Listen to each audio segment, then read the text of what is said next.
So I'd like to talk about decision fatigue. The word decision has actually come from an old Latin description meaning to cut off. So when we talk about decision fatigue, we're actually talking about cutting away certain choices in our life, and the fatigueness is just being tired, where we are so tired of so many things that's just cluttering our life. I know this guy, and he schedules one day in a year where he packs away everything that he has misplaced in this year, where he puts away everything that he just left here and there. And imagine taking a whole day just stacking away everything that you've messed up during the year. And it might sound funny doing that, but don't we do the similar thing as well in our daily lives? We do things like we say, no, wait, I will go to the gym later today. But if we do something like that, what it actually means is you're trying to hold on to that thought this whole day. And eventually you get to 2 o'clock, 4 o'clock, 6 o'clock, and then you do this gym exercise that you're planning. But imagine it's almost like taking a piece of paper in the morning. You wake up and you're holding it, remembering, but I have to go and gym this afternoon. You're holding it the whole day. Can you imagine how exhausted you'll be after a whole day of holding that just one simple piece of paper? It could be so tedious, it can take so much time up. So we do the same thing, it just looks different. It's just not one day in a year, it's every day.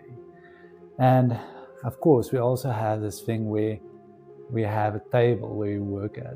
Now, imagine every piece of item that's on your working table takes away, let's say 10%, maybe 5% of your attention.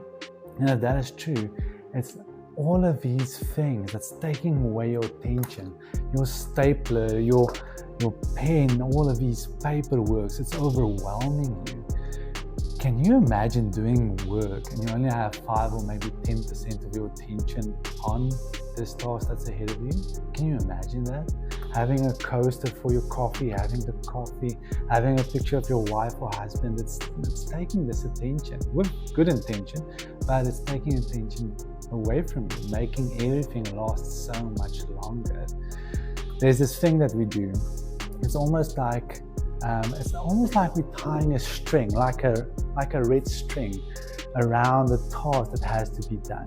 Something like taking a mug back to the kitchen, or maybe just taking this, putting this away and putting that back in the garage and just putting the remote where it's supposed to be.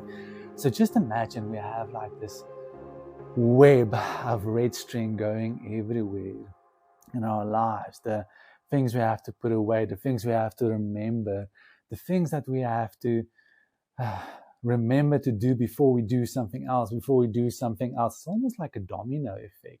And one thing messes up something else, or one thing causes something else.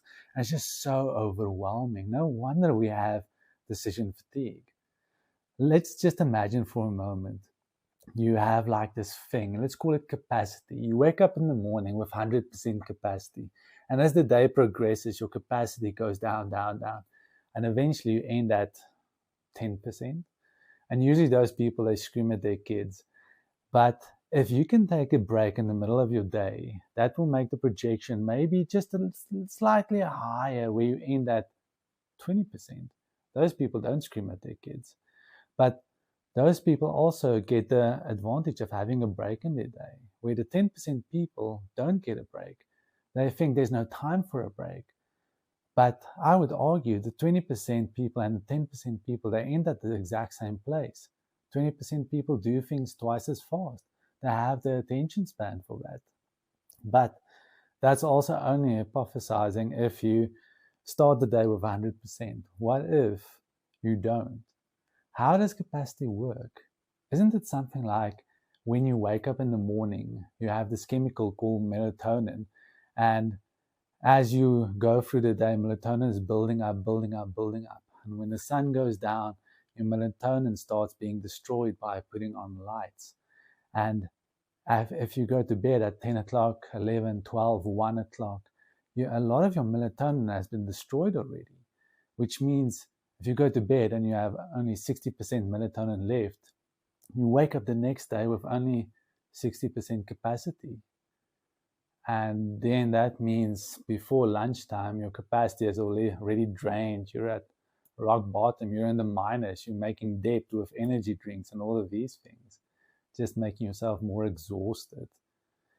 So decision fatigue is this difficult thing where we need to cut out things in our life. I think that's where minimalism also did a great job, trying to eliminate some of these distractions, lines going everywhere, overwhelming us. But we're struggling. So let's talk about decision fatigue.